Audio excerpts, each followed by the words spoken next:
All right, so we're going to look at the sine rule. That is our very first rule for trigonometry. And hopefully this one is pretty easy to remember.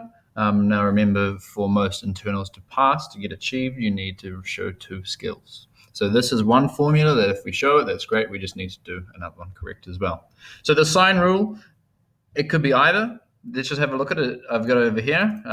So A, small lowercase a, that length is opposite to the angle that's capital A over here. All right.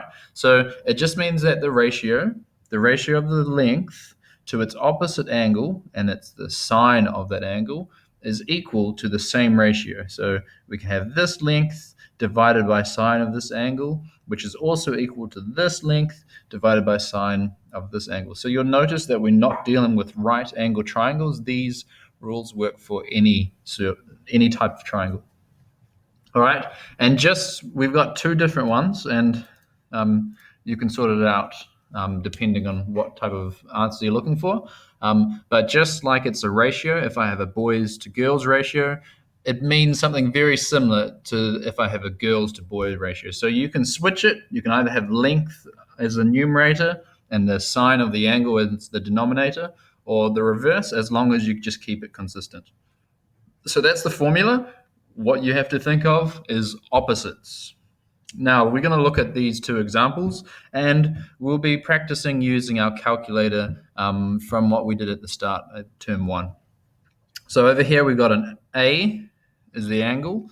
Imagine that is 75 degrees. C is 50 degrees. Imagine this is 50. And the opposite length to C is 12.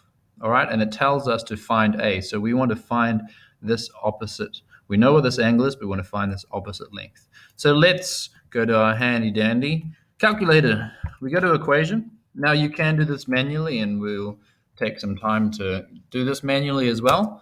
But we go to equation, we do solver, and let's just enter in those things. So I'm going to say A, let's do that, divided by sine. And because this capital A means something different, it's a different value, we're just going to have A, B, and the symbols X and Y.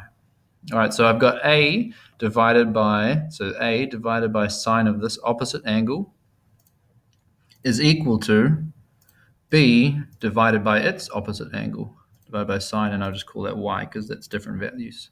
Okay, that's all you need to do, at least for achieved. We push execute, and now we just enter in our values. So we know that A, or the angle A, so remember, just make sure that when it's sine and this symbol, this is the angle, then you're going to put 75. We don't know what the length of this A is, but we do know these opposite pairings. We've got C and C.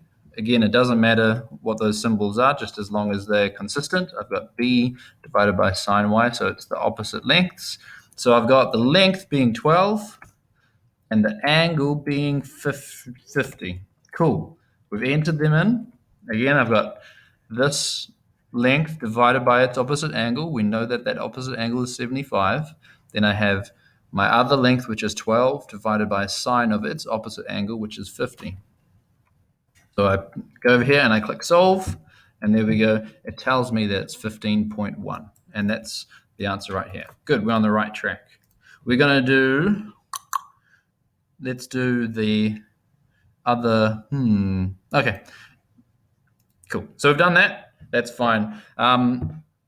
You can do the rest. You could figure out angle. That's no problem. If you're having a graphics calculator, we just have to make sure that it's in degrees. So if you push shift and menu, you can just make sure it's in degrees. That's fine. And remember how many degrees, let me rephrase it. If I add up the angles of each corner of a triangle, what does it add up to? It adds up to 180 degrees. So that is a skill that is required regardless. You can't just do that as well as something else. So looking at this next equation, I've got 30 degrees, I've got 40 degrees. So that adds up to 70 degrees. And I know that the next corner will need to be 110 degrees because I know that all three corners add up to 110 degrees. Since I've got that, I know what the angle A is. Angle A is 110 degrees. So I've got an opposite pairing. We look for opposites. So I've got 5.3 meters. I've got 110, and let's just quickly do this again. So in this case, I've got it as 110. I've got 5.3 is my meters. So I made that mistake now. A is the length that I put in. So let's do that, 110. I don't know what the length of B is, but let's put in the angle of B that we know, which is 30. And I click solve. And it tells me that that length is 2.82, which is consistent with this. Again, I can quickly change to the next one, 40 degrees, which I want to figure out the opposite length of that 40 degrees. Solve. I've got 3.62, around 3.63. All right, done. Cool.